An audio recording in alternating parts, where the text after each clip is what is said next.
우리가 미국이라고 하는 자유민주주의 국가에 살고 있습니다. 민주주의의 핵심이 어디서 왔나 보면 프랜시스 베이컨 같은 철학자들이 주창한 소위 공리주의라고 하는 데서 기인이 되어 왔습니다. 공리주의가 뭔가 한마디로 말하면 최대 다수의 최대 행복을 주창하는 게 공리주의입니다. 이 공리주의 철학자들이 말한 선은 뭔가 하면 다수가 행복한 게 선이에요. 그러면 악은 뭘까요? 다수가 행복하지 않으면 그게 악입니다.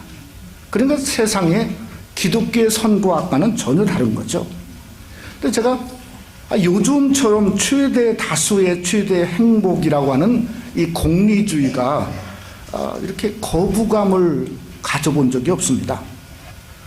이 최대 다수의 어떤 행복을 추구하다 보니까 소외된 자들을 이렇게 보이지 않은 갑질 사회로 오늘날 미국이 변모하고 있는 모습이 너무 안타깝습니다.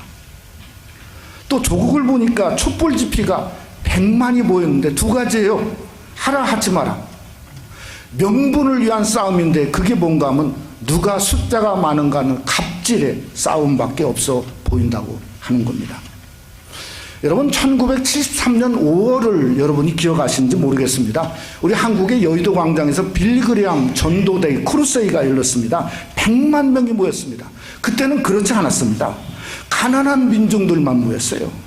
오직 100명이 사람 앞에 모인 게 아니고 하나님 앞에 모였습니다. 그래서 기도하기를 조국을 살려달라고, 불쌍히 여겨달라고.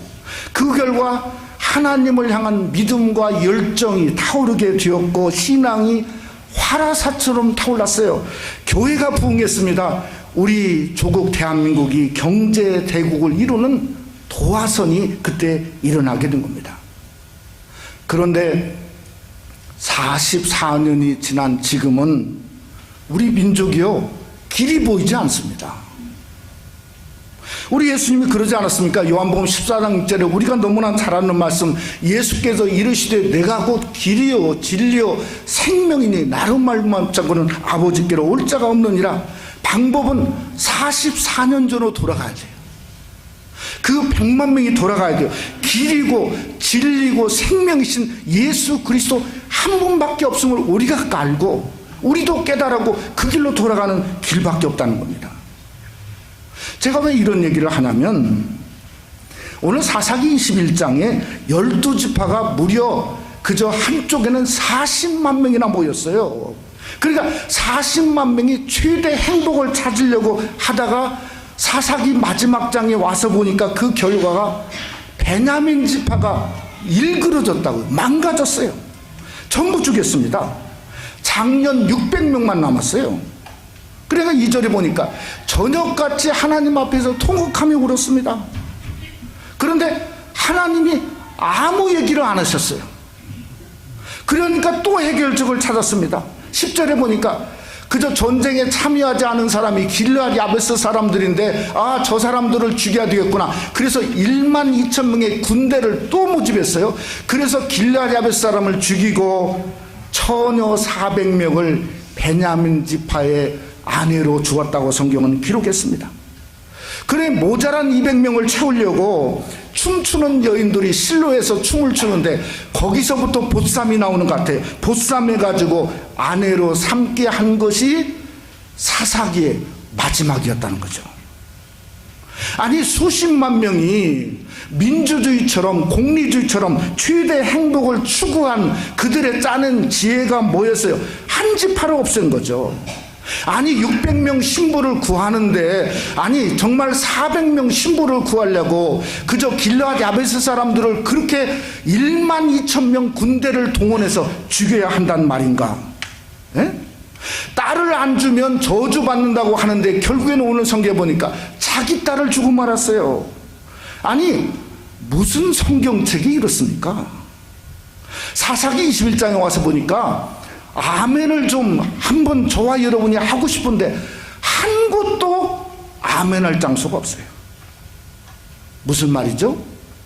지금까지 인류 역사가 인간들이 만들어낸 명분이 이것이라는 겁니다. 폭력하고 분노하고 맹세하고 저주하고 살인하고 전쟁하고 그러다가 헤어져서 죽으면 앉아서 울다가 또 일어나서 복수한다고 또 죽이는 거죠. 그게 사사기가 우리에게 고발하고 있는 겁니다. 인간이라고 하는 건 수만 명, 수십만 명, 수천만 명, 수억 명이 모여도 해결점이 없다는 거죠. 아무리 사사를 보내고 수없는 인간의 역사가 그저 수천 년 흘러와도 우리 인간에게는 답이 없음을 성경이 고발하고 있다고 하는 겁니다. 저는 이 마지막 시간에 정말 사사기 시작부터 한 그 세 가지 요점이 있죠. 혼과 창과 통이다. 그저 마지막 사사기가 주는 혼 비전과 또 창 어떤 사역과 통 그런 공동체를 한번 이 마지막 시간에 다시 한번 사사기를 덮으면서 보기를 원합니다. 결론적으로 말하기를 마지막 절에 이스라엘의 왕이 없으므로 그러면 진정한 왕이 누군가? 바로 예수 그리스도를 이 안에서 발견할 수 있기를 원합니다.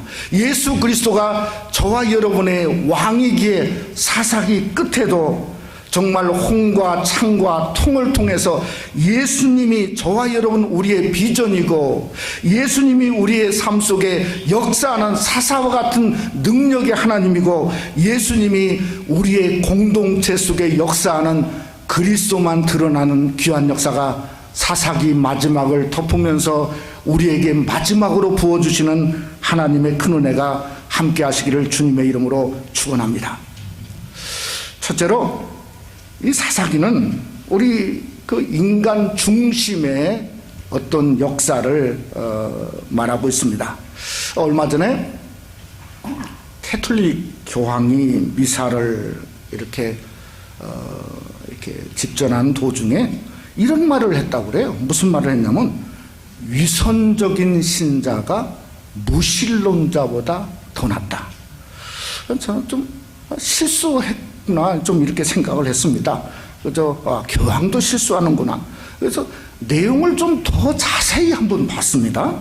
그랬더니 더 놀라운 말을 했는데요. 뭐라겠냐면 선을 행하기만 하면 어떤 무신론자라도 천국에서 만날 수 있을 것이다.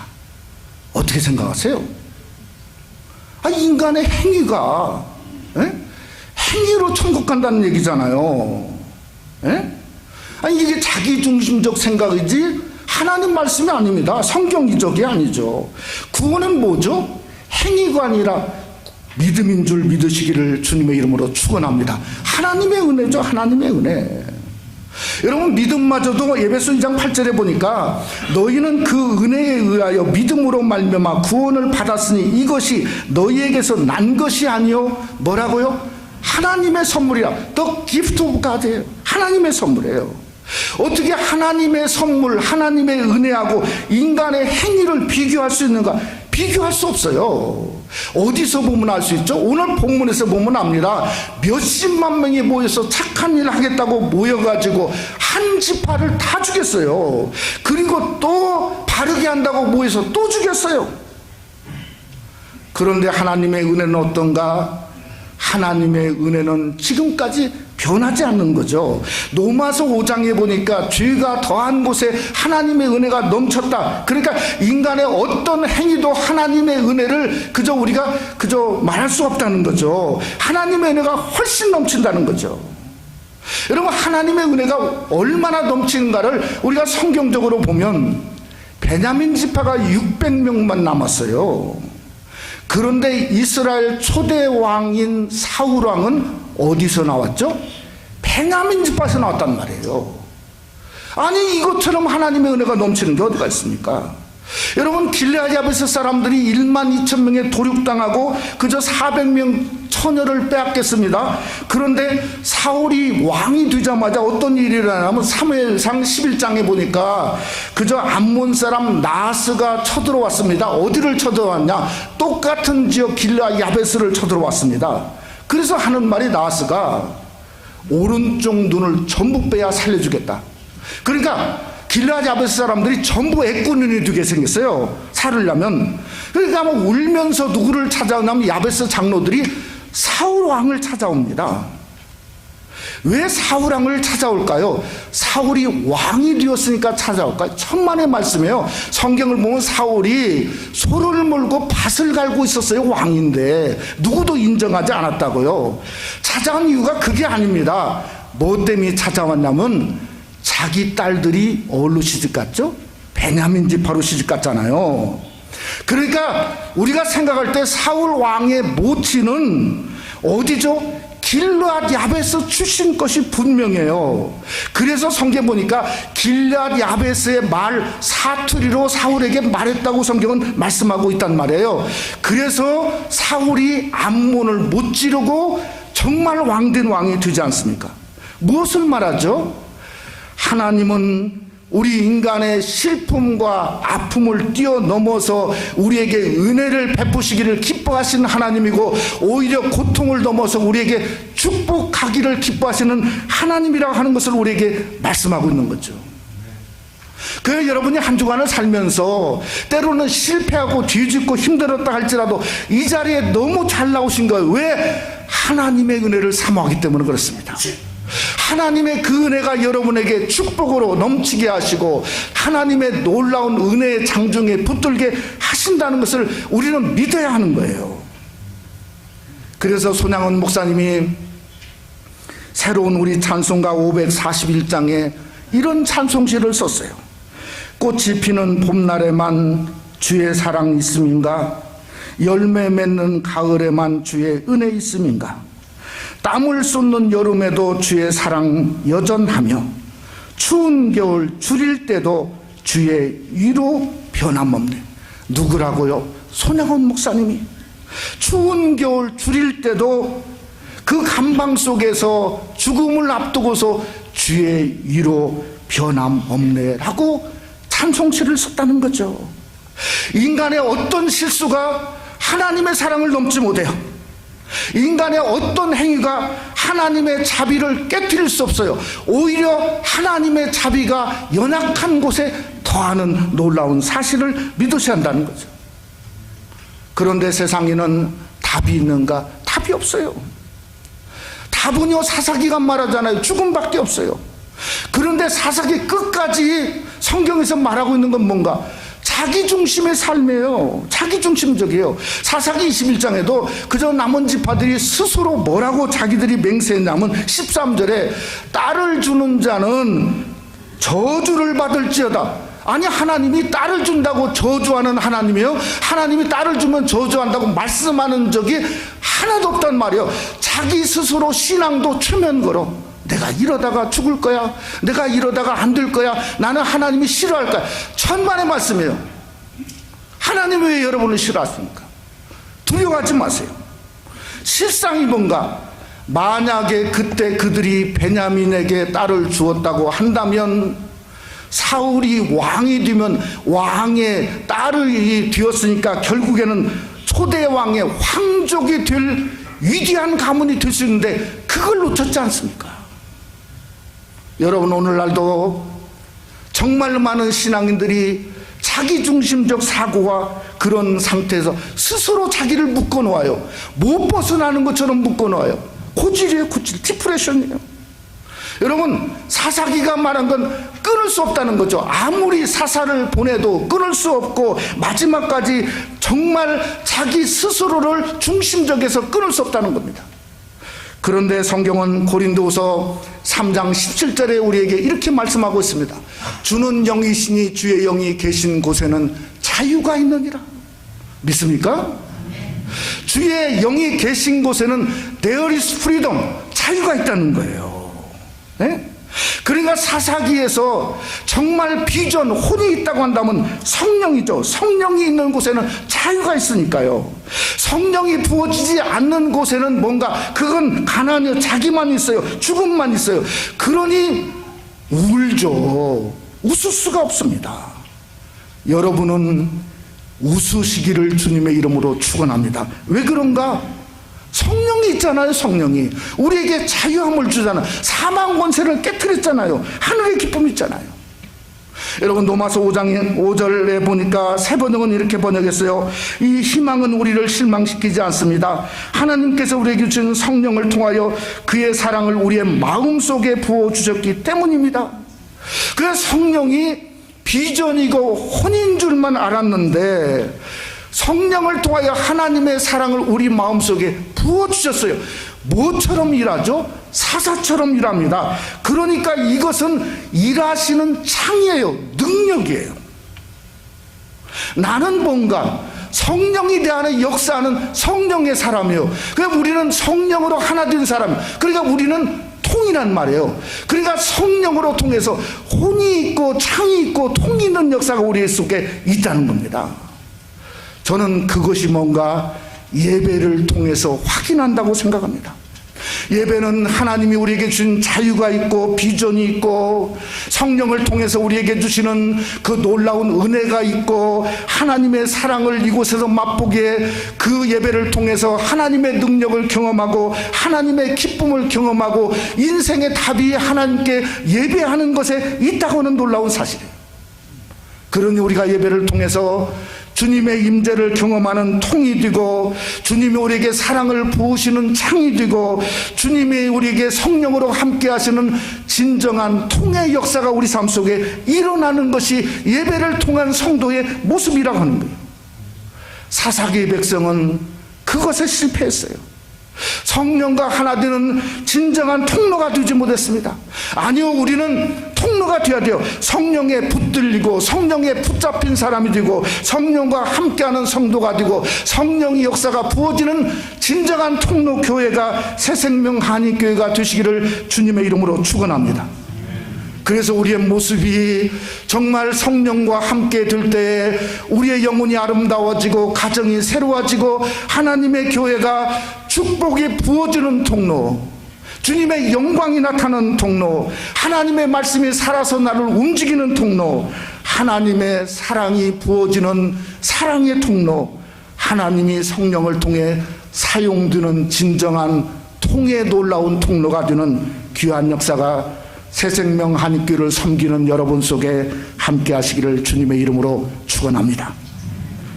두 번째로, 사사기는 전능하신 왕을 사모하고 있습니다. 사도행전 1장을 보면 참 아주 특별한 사건이 나옵니다. 물론 주님이 부활 승천하신 내용이 나오기도 하지만은 어떤 그 사건이 나오냐면 가룟 유다가 자살하지 않습니까? 그럼 그냥 그대로 놔두면 좋은데 갑자기 듣도 보도 못한 사복음서에 한 번도 모르는 마띠아를 덜컥 뽑아가지고, 그것도 제비 뽑기에서 뽑아요. 네? 네? 그래가지고 사도의 11번째 그에서 12의 사도에 채웁니다. 가만히 보면 직임보다는, 왜냐하면 마띠아가 그 위에 뭔 일을 했나를 모르겠어요. 그러니까 직임보다는 제가 보기에는 뭔가 강조점이 12이라고는 숫자에 있어 봅니다. 왜 그걸 아냐면 12이 채워지자마자 1장이 끝나고 2장에 채워지는 걸 기다리는 것처럼 누가 나오죠? 성령의 하나님이 오순절이 됨에 불처럼 강한 바람처럼 임하고 있거든요. 좀 우리가 궁금해질 필요가 있어요. 아니 왜 12를 꼭 채워야 되냐 이 말이에요. 없으면 없는 걸로 끝나야지. 근데 그 질문의 답을 어디서 해보냐면 저는 사사기 21장에서 똑같이 해봐야 돼요.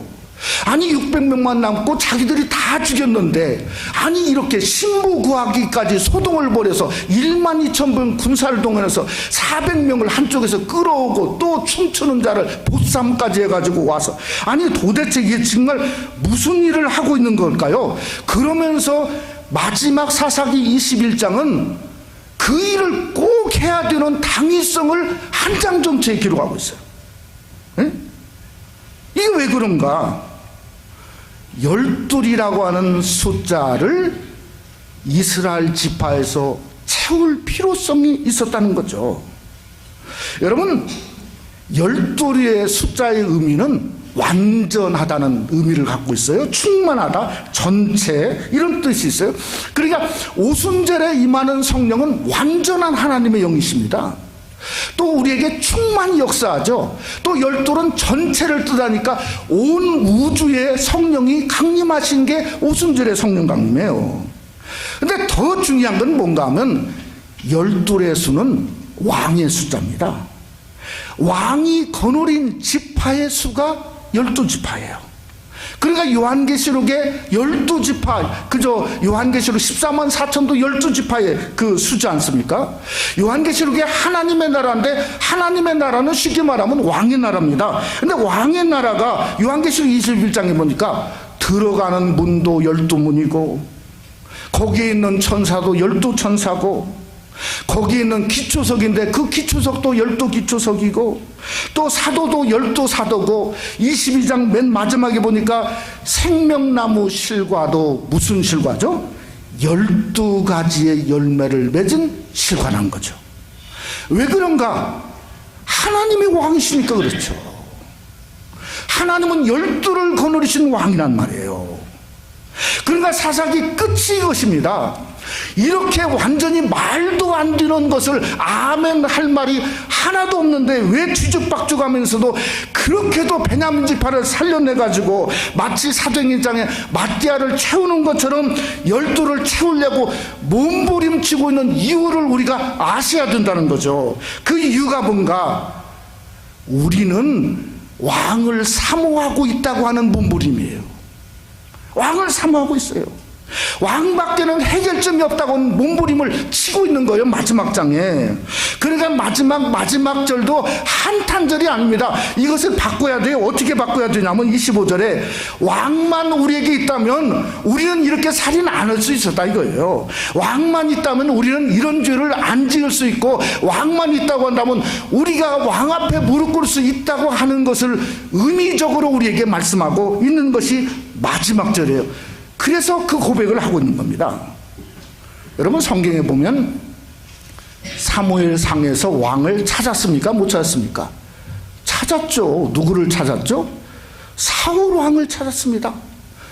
그런데 그 사울 왕이 왕이었어요? 아니었죠. 망령들은 왕이라고 성경은 말하지 않습니까? 실패했어요. 또 왕을 또 세웠어요. 누구를 세웠죠? 다윗을 세웠어요. 자, 하나님 마음에 합한 자였습니다. 찾은 줄 알았는데 또 실패했어요. 또 왕들을 세웠어요. 솔로몬을 세우고 또 갈라져서 수많은 왕들을 세운 게 뭔가? 그게 사무엘하, 열왕기, 상과 하를 통해서 수많은 왕들을 세웠는데 실패하다가 가나안이 결국은 무너지고 마른 것을 성경은 말씀하고 있습니다. 이유를 알아야 돼요. 이유를. 아니, 이유가 어디가 있을까요? 저는 그 근사치를 한번 찾아볼 때 이유를 알 수 있다고 생각해요. 그 근사치가 누구냐면 다윗이에요. 하나님 마음에 합했을 때예요. 다윗의 가장 하나님 마음에 합했을 때가 언제냐면 사무엘하 7장입니다. 자기가 평안해졌어요. 왕이 되고. 근데 가만히 생각해 보니까 자기는 백향목궁에 거하는데 하나님의 궤는 휘장 가운데 있단 말이에요. 그러니까 인간이 하나님을 생각하는 유일한 장면이에요. 누구도 인간이 하나님을 생각한 적이 없어요. 하나님을 생각했어요. 아니, 그래서 사무엘하 7장에 보면 하나님이요, 정말 감동해서 축복을 그렇게 부어줄 수가 없어요. 저는요, 전까지는 감동만 눈에 보였어요. 하나님 감동하면 이렇게 축복하시는가다. 그런데 다시 성경을 보니까 제가 조금 잘못 봤더라고요. 감동한 게 아니요, 하나님이 책망하셨어요. 그래서 하나님이 말했습니다. 애굽에서 너희를 끌고 나왔던 날부터 광야 40년을 지나고 수많은 이렇게 왕이 올 때까지 어떤 인간이나 어떤 제사장이나 어떤 사람에게도 사무엘하 7장 7절에 보니까 현대의 성경에 이렇게 말했어요. 내가 말하기를 어째서 나에게 백향목 성전을 지어주지 않겠느냐고 말한 적이 있다 없다? 없다는 거예요. 그러니까 감동이 아니라 책망이죠. 책망. 왜 책망일까를 알아야 돼요. 왜 책망인가? 인간은 아무리 하나님 마음에 합한 왕이라 할지라도, 어떤 왕이나 어떤 사사나 어떤 인간이라 할지라도 하나님께 은혜를 끼칠 수 있는 존재가 아니라고 하는 거예요. 그럴 수 없다는 거예요. 오직 은혜를 베풀 자는 하나님 한 분밖에 없습니다. 오직 우리에게 축복하실 자는 하나님 한 분밖에 없습니다. 우리가 할 수 있는 건 뭔가, 하나님이 우리에게 부어주신 은혜를 정말 하는 건, 나누어주는 건 할 수 있어요. 사랑하는 건 할 수 있어요. 순종하는 건 할 수 있어요. 그러나 은혜를 우리가 하나님께 끼칠 수는 없는 거예요. 그래서 그런 적이 없다는 거예요. 사랑하는 성도 여러분, 하나님만 여러분을 축복하십니다. 하나님의 축복을 믿고 따르고 순종하는 여러분이 되시기를 주님의 이름으로 축원합니다. 그러기에 사사기가 하는 말은 뭔가 하면, 왕도 아니라는 거예요. 사울도 아니라는 거예요. 다윗도 아니라는 거예요. 진짜 왕은 누군가? 사도 요한이 말하잖아요. 뭐라고 말하냐? 요한복음 1장 14절에 이렇게 말해요. 말씀이 육신이 되어 우리 가운데 거하심에 우리가 그 영광을 보니 아버지 독생자의 영광이요. 뭐라고요? 은혜와 진리가 충만하더라. 그 왕이란 말이에요. 바로 이 왕이에요. 이 왕은 하나님의 영광과 본체이신 누굽니까? 예수 그리스도입니다. 그분이 우리의 왕이에요. 세상에 어떤 왕도 실패했어요. 다윗도 실패하고 말았습니다. 그러나 그리스도는 십자가를 져도 실패하지 않았어요. 오히려 십자가로 여러분을 구원하지 않았습니까? 그러니 그분만이 완전한 왕이요, 위대한 왕이요, 구원자의 하나님이시요. 로마서 8장에 보니까 지금도 저와 여러분 우리를 위해서 하나님이 직접 인터시딩하는, 간구하는 왕이 바로 그분이라고 성경은 말씀하고 있는 겁니다. 그러게 여러분, 왕을 바꾸세요. 자식도 왕이 아니고, 건강도 왕이 아니고, 여러분의 대단한 어떤 커리어도 왕이 아닙니다. 하나님이 왕이십니다. 그리스도가 왕입니다. 전능하신 왕, 그분만이 우리의 왕이에요. 그분만을 사모하자는 거죠. 그렇게 해서 어떻게 해야 되는가? 부족하지만 우리도 12의 몸부림을 치는 거죠. 사사기 21장처럼 말도 안 되지만 왜 말도 안 되는 걸 기록했을까요? 몸부림치라는 거죠. 몸부림. 12처럼 완전한 그릇이 되려고 몸부림치고, 깨끗한 그릇이 되려고 몸부림치고, 성결한 그릇이 되려고 몸부림치고, 어떻게든 부족한 거 하나님으로 채우려고 몸부림치는 우리에게 있어야 됩니다. 그럴 때 왕이 우리와 함께 하시고 동행하십니다. 왕을 따라서 들어가는 문부터 다릅니다. 그 문이 12문인데 그 모습이 어떤 모습일까?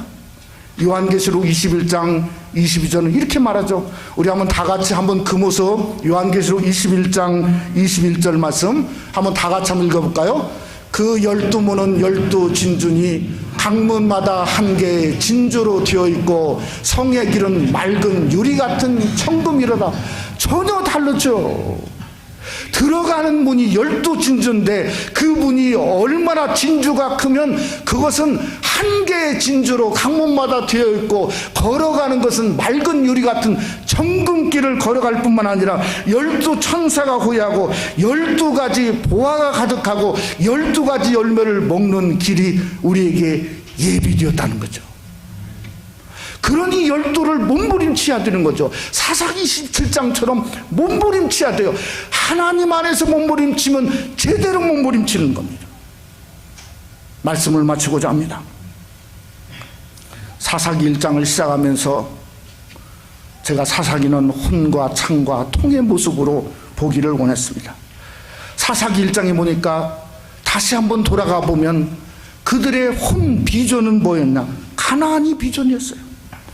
창은 뭔가? 일할 창자죠. 창세기할 장. 그러니까 그 사사가 그들의 창이었어요. 통은 뭔가? 12지파. 그 12지파가 백성들이 통이었습니다. 그런데 사사기를 지나서 21장 마지막에 보니까 21장 돌아가면서도 가나안 땅을 한 번도 자기 것으로 가져서 누려보지 못했습니다. 혼이 실패했어요. 사사들도 마찬가지입니다. 아니 뭔가 하는 듯 하다가 나중에는 아무것도 아니야. 삼손은 시작부터 못하고 처음부터 무너졌어요. 그러니까 창도 실패했어요. 그러면 통인 12지파들 자기들끼리라도 모여서 잘 살았는가? 조금만 잘하면 에브라임 지파는 시기하다가 그저 뭔가 정말 요단강에서 몇만 명이 죽고 오늘 40만 명이 모여갖고 베냐민 지파를 완전히 600명 남겨놓고 다 죽이지 않았습니까?